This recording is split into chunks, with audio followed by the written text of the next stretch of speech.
Okay, this is a general tour inside the Terang RSL sub-branch. It's a guide for those members who will be taking groups through over the coming months and coming years, of course. As we enter the hall, you're greeted by front counter here, which has got the guest book and a couple of photos there. The first photo here was taken the 10th of November 2019. Len Pomeroy, who's still alive today, but poor old Sam Wiltshire, both World War II veterans, passed away some months ago. Group photo, local guys just there. Their names are listed below: Clifford, Pierce, Coulahan, and many more from the district. So in the hall here, there is a hand-painted badge for returned sailors, soldiers, airmen, League, or Imperial League of Australia. That's the original RSL badge, which is known today as Return Services League. So in the hall, what I've done is put a series of photos of how the hall used to look, which is behind the flag there. There's an existing photographs, 4 existing photographs of when the hall was being constructed in 1950, and various other photos on the wall.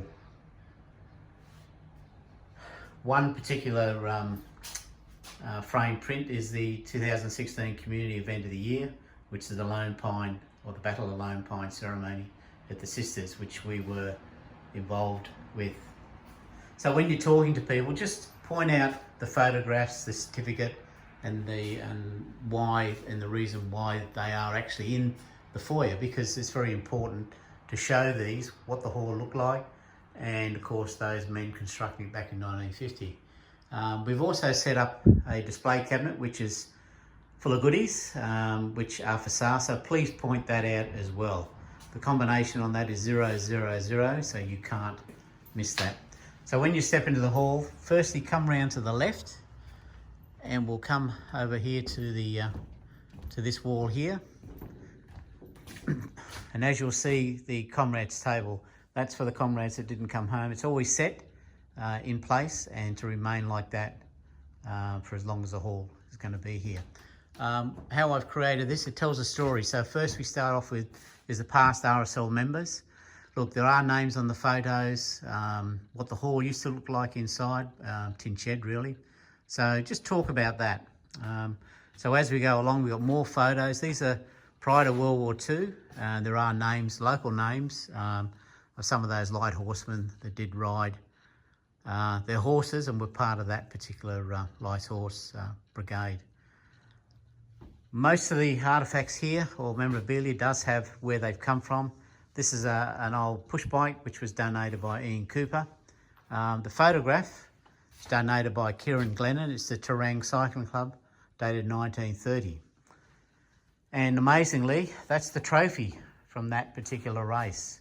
So just explain that as you're walking around. I'm just going to step back a little bit. The painting there was painted by Brett Brumby back in April of 2015, and also framed by him and a gentleman by the name of Terry. Depicts Dawn Patrol. Just explain that the way he's designed it, you can see the koala, and then then the kangaroos, and features into the New Zealand animals as well. So it really tells a story within itself, coming from the dark to the dawn. Okay, in this corner here, certificate of service. What I've done for World War I, World War II, is put some certificate of services together with photographs from the men who served and did come home, and so that's sort of pride and place there in the corner.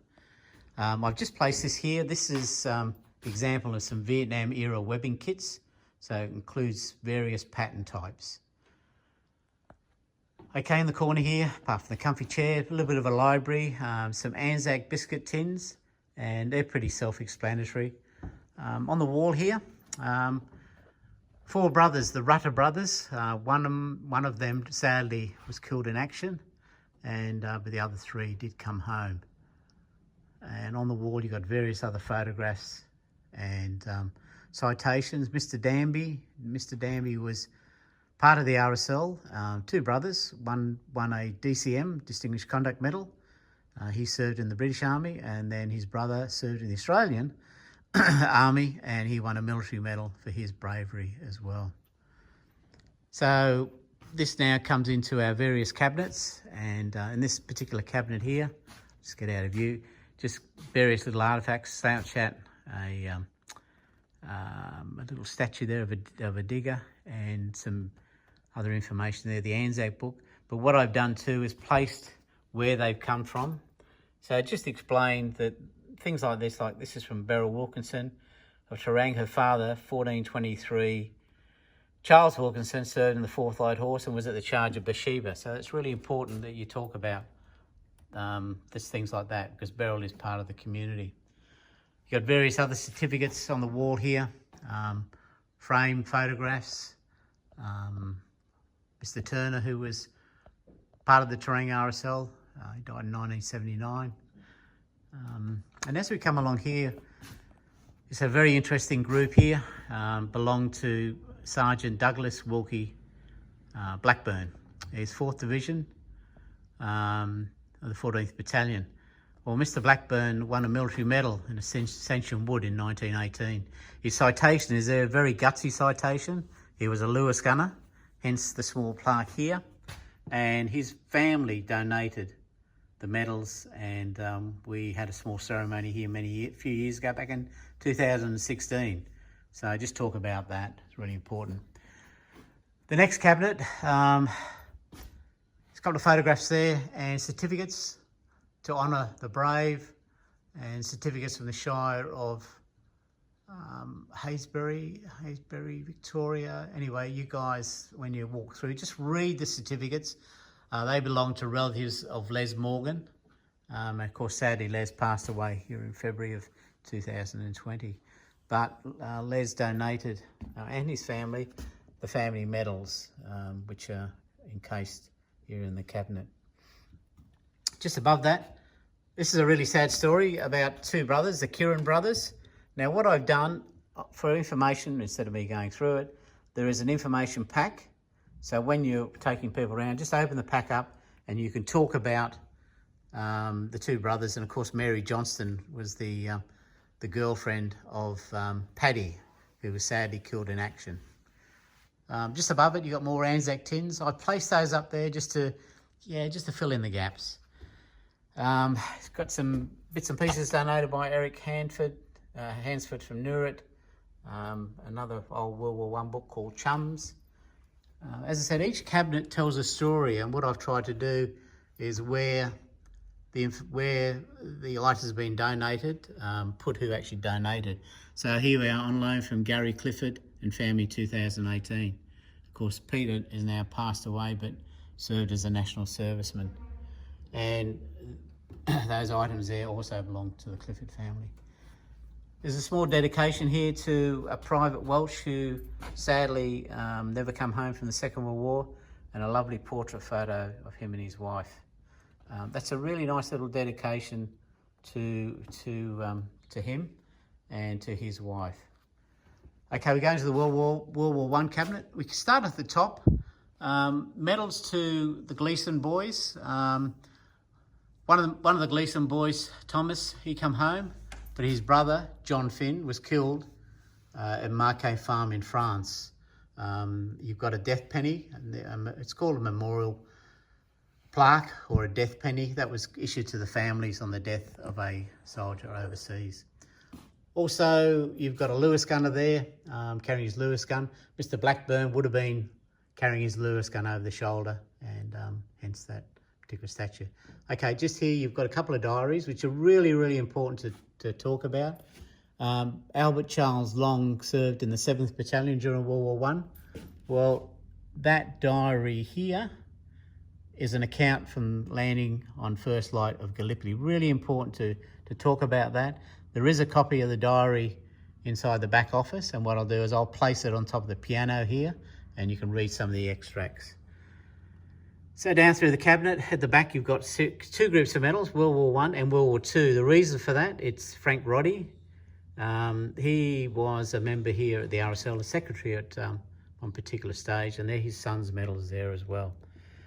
As I said, I placed each information next to the artifacts, so please read through them. The belt here is on loan from Terry Fidge. It's what they did during the First World War and even the Second World War, just swap badges from different regiments. And as we come down, we've got various photographs. This particular bayonet is off a 303, believed to be Australian light horse, and it was given to us. Well, we took custody of it from the Warrnambool police. That's a long story, that one, but it was taken off a particular person, and that person asked for that to be given to the Terang RSL, and the magistrate granted that order, hence we have it here in the RSL. Down below you have various other items. One in particular on the right there is a trench knifing tool with a knuckle buster on the end. That was used at Gallipoli to dig out the trenches and of course use it in combat. And at the back there, that's a German ceremonial sword. Then there's a Turkish sword, a couple of light horse bits and pieces on the left there. And anyway, we go along to the piano here. Now this particular photo, Paddy Kieran's, whose items are in the cabinet I spoke about, him and his brother were killed in action. Well, this is a group photo of the Irish Fusiliers, and taken in 1917. So he was killed in 1918. So as we walk along the cabinets, you've got various items. This particular item is from Mr. Kevin Green, photographs, his medals, and his service book and records, etc. So just talk about the photographs. He was a local. He was a past president, and in 1987. So this is from his family. This was donated by Liz Bowden, Terang. Photographs, it's Japanese surrender. More items down here, which I've marked. There's another belt down there, which is quite interesting, and that was on loan for me and Stuart.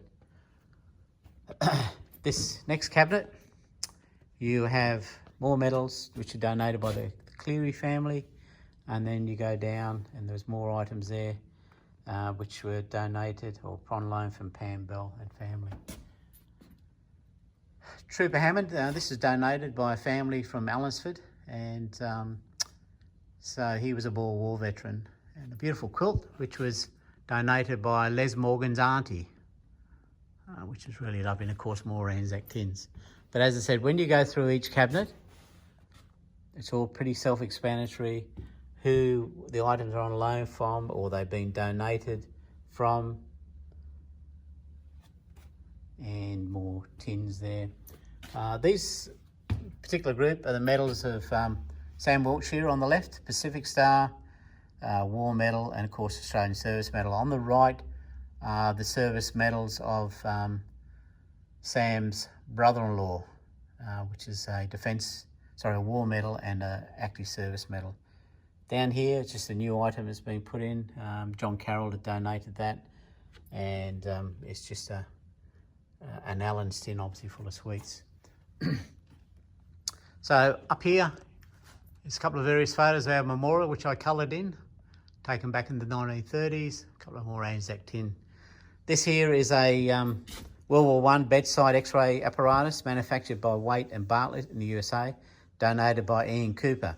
So this was a portable X-ray machine, including the handles, which do pop out. So in here, the next cabinet, Arch Ferguson, who's sadly passed away a couple of years ago. There his bits and pieces there. And just going back up to here, this is Abby Long's son, Albert John Long. His certificate of qualifications, a map, some photographs, and that was Abby Long's son. And as I said, Arch Ferguson, really lovely guy, sadly passed away. Various badges, they were donated by a friend of mine, John Carpenter in Brisbane. They've been placed there. This is an interesting collection. The family of Leslie Lehman had donated this. A good friend of Gary Mackenzie, and beautiful photo of him and his wife. his medals. He was a photographer. I'll just come back up here. And all these photos were taken by that camera. And he was an observer. He used to go up in the plains and take photos. So there's a good series of photos there. His service medals there, of course, and his miniatures, his cigars, and that's a coconut down the bottom. Now, just let people know that he actually posted that coconut to his sister-in-law back during the Second World War. Incredible what went through the postage. Okay, now we come to the World War II cabinet. A lot of memorabilia in here. This is Austin Robert Blaine. His hat, various other items there as well. And as we come down here, we got photos of medals from Paul Andrew. Now, of course, Paul's dad was a past president here as well. And they're his medals and bits and pieces. We come over here, and these items belong to the Healy family. Thomas Healy was killed during World War II and is buried in the Singapore Cemetery, I believe. And there's a beautiful portrait which I'll take you to when I go over to the honour roll shortly. So you got a lot of other items here. As I said, just work yourself through them. It's not hard, and explain what's there. Okay, this cabinet here, Len Pomeroy, got some old photos of Len when he was up in the Pacific Islands. Photo of him now and his brother George, who sadly passed away. And Len had 5 other brothers that did serve. Couple of bayonets, 303 bayonets, some ammunition there.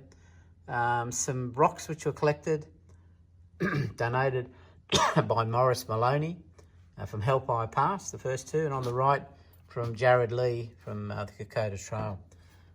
Just below is Len Pomeroy's steel hat, and below is it looks like a map reading type pack. In this cabinet, just some stuff from the RSL we found when we were cleaning up and doing the kitchen, some badges. Most importantly, there's 3 minute books dating back from 1934. So really, really interesting books to read. So this particular meeting was on the 3rd of July, 1934. Yeah, a lot of information there. What I'll do, I'll step back a little bit now and just talk about the honour rolls. You got your past presidents, your honour rolls. There's a lot of names up there that some of your visitors may even know. This here was donated by Sister Ditty's family. That's her chest, which she took around during World War II. This bag here belonged to Abby Long's son. And we have a field medical kit, which is World War I and used in World War II as well. And that was donated by the Mackenzie family. There's some information there as well. Now, the plate just to the right, we will remember them, was donated by Lynn from the Victorian Ambulance. So she kindly donated that. And of course, this is Thomas Healy, as said, was killed during the Second World War and buried in Singapore. Sad story indeed. Okay, as you swing around, you just explained that this is where we do our speeches from on Anzac Day, and talk about the fact that the place is full on Anzac Day, something I'm going to miss. Okay, you got Lizzie up there. You got 2 mannequins here. The first one here is has the uniform of Andrew Hyde. Andrew is an Afghan-Iraq veteran, and that's his Iraq uniform. And his wife, Megan, also served in Afghanistan as well.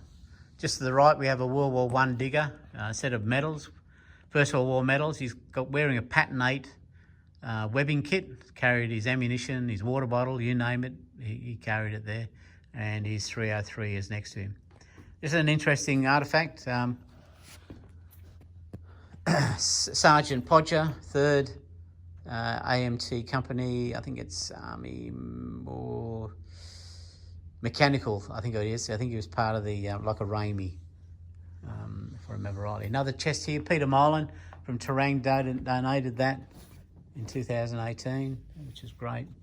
And just here on the right, these are dioramas that the kids at Terang Secondary College made for us. I think it's 5 in total. So but they're pretty well self-explanatory. This is a must to show people when they're through here. It's a bit of an art gallery. Photos which I coloured in and just placed to fill the wall. The blue ink curly, they were hand drawn by a gentleman by the name of Jim Bell from Ballarat. He donated those, and there's also some in the tram as well.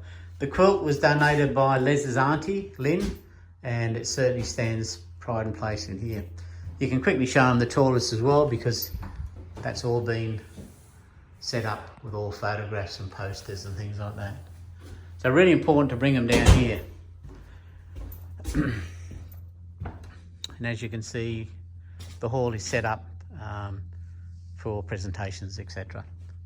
Now, this section here, now, just going back to this main area here, this was the shutters to the old bar. The old bar used to be behind that, but we're going to go in there now because it's our dugout. But before I do, the particular print above, it took me about 8 hours to colour in from an old black and white photo. Depicts an Anzac Day ceremony in the 1930s, and just a plaque saying when it was actually open as well. This is the dugout. Some bits and pieces in there, some old radios. This radio here was originally in the bar, so you can point that out. So and it still works.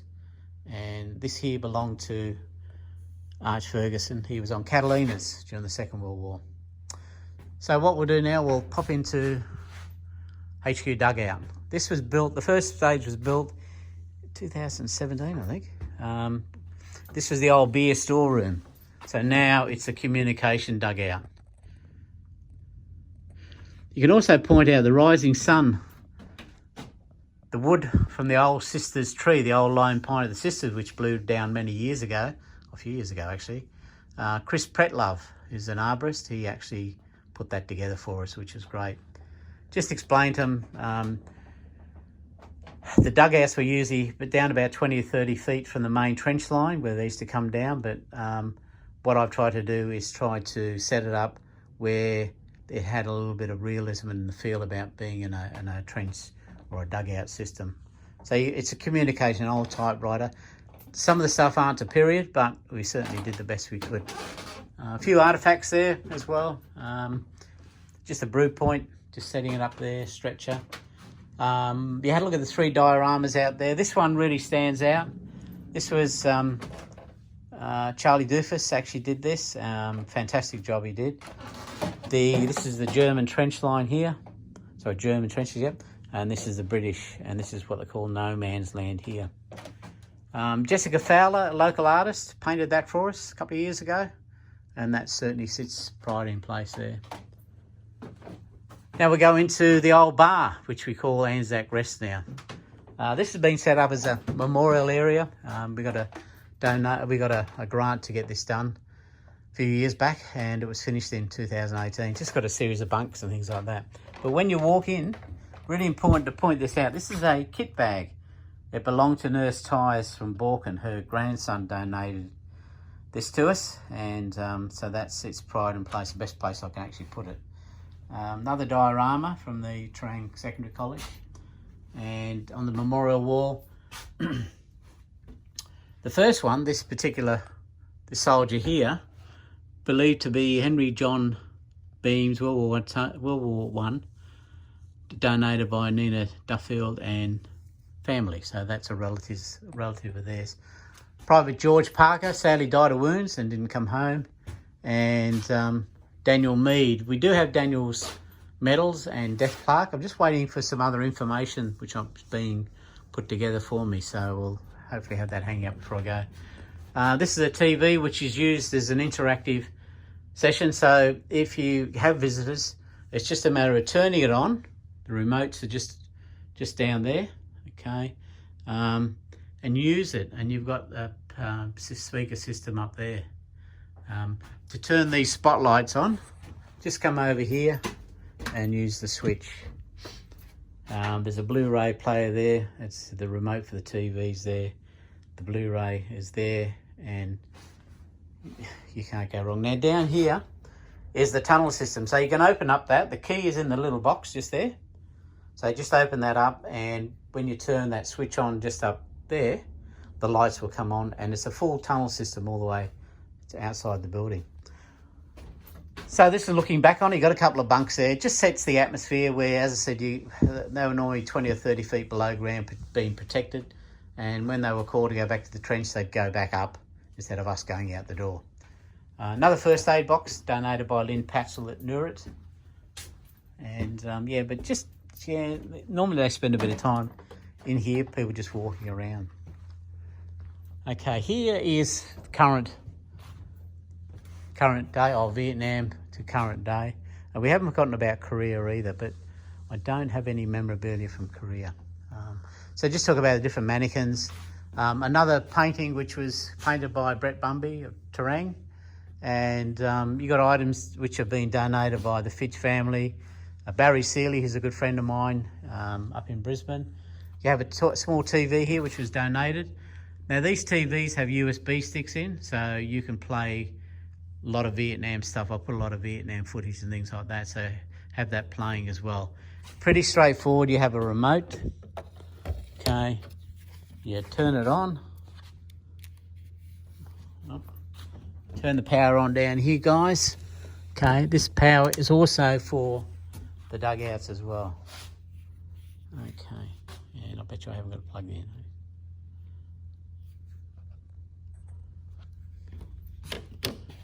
Okay, I haven't got it plugged in. But anyway, it's not hard to operate. Just I'll check the connections, but you turn it on. The source should be USB, and you select what video you want to watch. Okay, so we've got various colour patches, badges, and everything like that, courtesy of the Fitch family, and Terry Fitch has donated some bits and pieces down the bottom there as well. In this cabinet, that's my old Chiefs hat, so you can say this is Steve's old Chiefs hat. Some items I've donated, the cap there, the Vietnam one. Now you've got some artefacts here, the bear and bits and pieces. Well, Lynn from the ambulance Terang, her father donated some of the money, which was used in Vietnam, and the digger bear. The helmet and various other bits and pieces were donated by Barry Seeley, who's my good friend. And if you look up here, there's some information there about Barry. So please include that in there as well. Okay, this is a friend of mine's chief uniform, Navy of course. Terry Fidge's nephew's uniform, which I believe is going on a mannequin shortly. Photograph here, it shows myself, Andrew, Megan, the kids, and Polly Maloney back in 2018. In here you have replica medals from the current conflict, and you have the original miniatures of Megan and Andrew's, which are only on loan. And in here you have some bayonets, SLR bayonets, some uniforms again, which belong to Andrew, and his boots as well.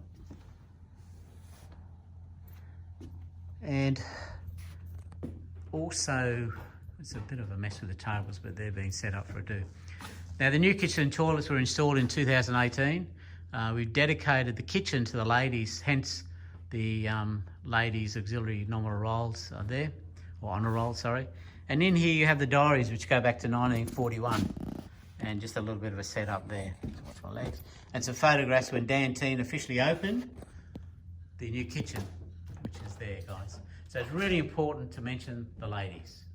And there's some life memberships to Mrs. Reeves, Mrs. Bell, and a merit certificate to Mavis Reeves as well. So really important to talk about that, the kitchen and the ladies' involvement and what they did over many, many, many years. So just an overall view of the hall.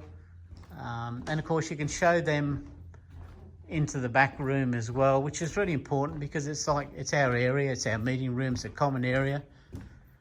And it does have a lot of information there, a lot of certificates. Oops, today, drop the phone. Russell Reeves certificates from Di Mead. That was her father.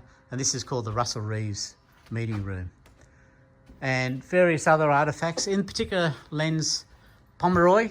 This is Len and his brothers. So as I said, there was 6 of them all up went to war. Japanese flag that Len took from a Japanese soldier.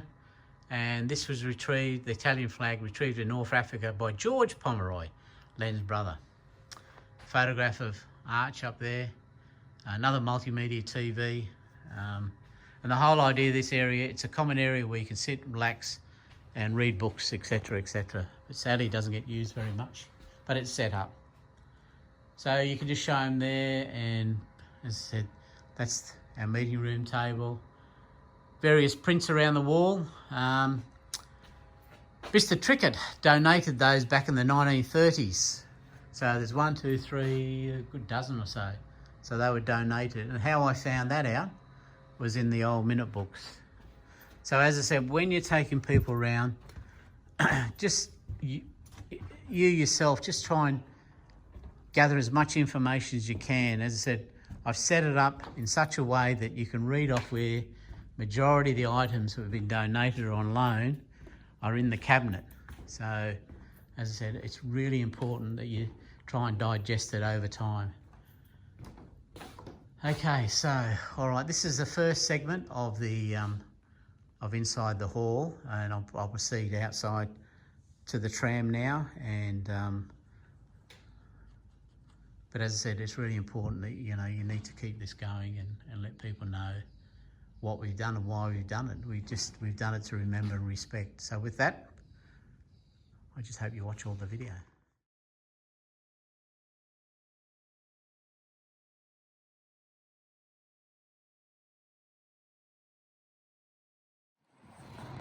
I'm going to do the outside now, so it's really important to explain to people why we put this together, is to remember and to respect our fallen, but also remember and respect those who come home and their families.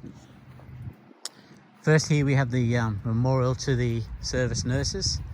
As I said, each plaque's pretty self-explanatory, so just read off the plaque, and in time it will come to you. As I said, you've got Sister Ditty. Sister Ditty's here. Now, Lila Stewart, her and her brother, both served during the First World War, and it's really important to know that she did return, and in the back room there is some information about Lila, which is very interesting indeed. This is Anzac Rest. Now, Anzac Rest is a dedication to those fallen, and I have I designed a couple of years ago, 2018, for the 100th centenary of Armistice, those from our Terang district who were killed in action and didn't come home. We've also got a wall of remembrance. We have plaques here as well. So this is really a how are you, mate? Good. This is an area where we call Anzac Rest. So that's where our Anzacs rest. And as you can see, just explain about the gardens, why the trees were put here. The trees were put here, and below each tree, except for one, there's a commemoration plaque to a family member or to a particular group.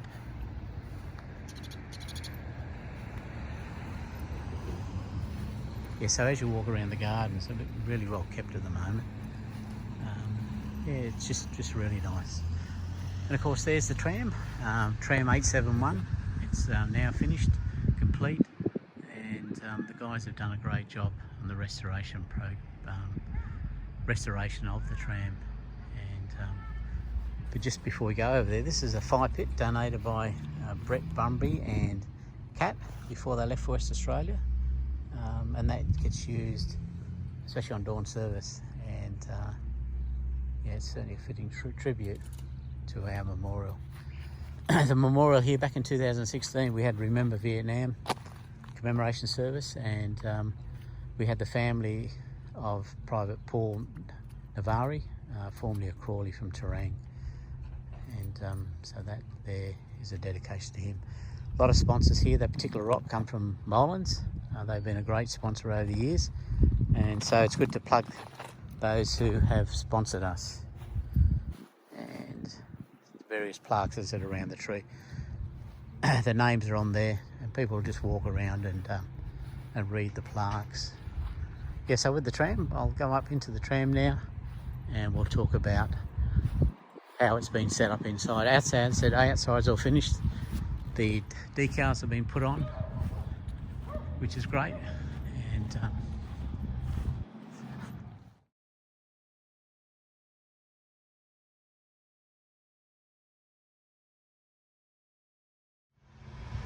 Okay, as you walk into the tram, the first thing you see is a small table with a visitor's book, and the same photo as you enter the Terang RSL Hall of Len and Sam. And the guys have actually put the Australian Army badge up there, which is great. Okay, as you enter, just on the left, this area here is like a visitor's common area. You can sit and have a chat, designed for veterans and their families, just to sit, chat, and have a brew and things like that. It's really well set up. The cab, just open the door and the bell's on the floor. That's all been set up, and so as I said, just go in through that door there. So as I come around here, you've got a common area which has been designed for people to sit down, and if you stand up where I am at the moment and talk about the tram, that's where you generate a lot of interest. Now, the back section is set up as a World War II recruiting office. On the trams, they didn't have any offices during the day on the tram, but they had a lot of placards for war bonds, Red Cross, etc., on the outside of the van. I'd like this to stay as it is, all the shutters up and all the posters remain in the same place, because you start opening shutters, it doesn't give that atmosphere of the dark days of World War II. I really got to sort of highlight that. So I've come along and the shutters are down. Len's tram, some information about Len. Len actually joined the AIF in 1941, but he was made up as a sapper. So I need to be corrected on that one. The Restoration Progress team, and of course, a remembrance to our mate Les Morgan, who passed away in January 2020. Really important, as I said, to talk about this. There's a photograph of me and Les on the left. Please leave everything as it is. The reason that photo is there was taken 4 days before Les passed away. So this really is just a remembrance to him as well. There's a typewriter, may not be to the era. The phone itself was donated by Les and family. There's an original World War II jacket, which was donated by a lady named Goody here in Terang. She's from Melbourne, but she resides in a caravan park in Terang every so often. Around the walls you have different World War II posters, but also a picture of Churchill as well. Photo of Dave McGuinness in World War II uniform. That there depicts on what an office would have looked like. The officer there, or a sergeant, whoever, in a recruiting station. A mannequin from World War II. So I've set the office up to be as close to what it may have looked back then. Okay, you have the Queen Mary, picture of her. I don't have a picture of the King at the time, so the Queen Mary's photo is quite appropriate. This particular painting of Tram 8020 was donated by Sam and Kay Wiltshire. Really important that that stays there. And there's when they presented that to me back in 2018 for us. So, as I said, please leave everything as is, because it does tell a story. I just don't want it moved around, please. So as I said, the guys have done a fantastic job of the restoration. Couldn't be more than happier. Great crew and a really great effort. But as I said, the saddest thing was Les passing away. Okay, as we go out, got the deck, which is fantastic. Artie, which is a friend of Gary McKenzie, he was the craftsman behind it, and the boys helped and have maintained it ever since. As you can see, the ceremonies to be done from here, say for the dawn and for the main service maybe. Great outlook, fantastic indeed.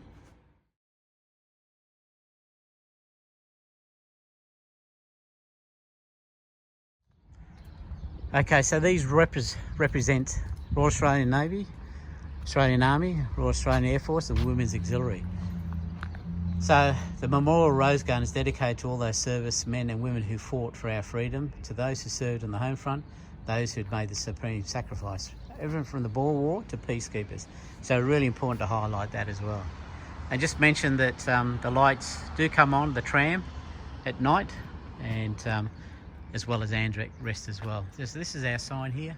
Some of the signs have moved around, but they're our supporters, the Terang community, Molins, and there's a sign there, the World War I dugout experience.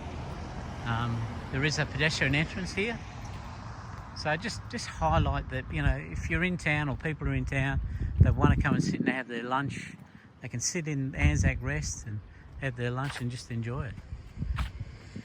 As I said, they've done a great job, the garden. And the trees are looking very healthy now. Oops, I dropped that. And as I said, it's really important to highlight the plaques on the trees, the commemoration or memorial stone there, and yep. Okay, so that's outside.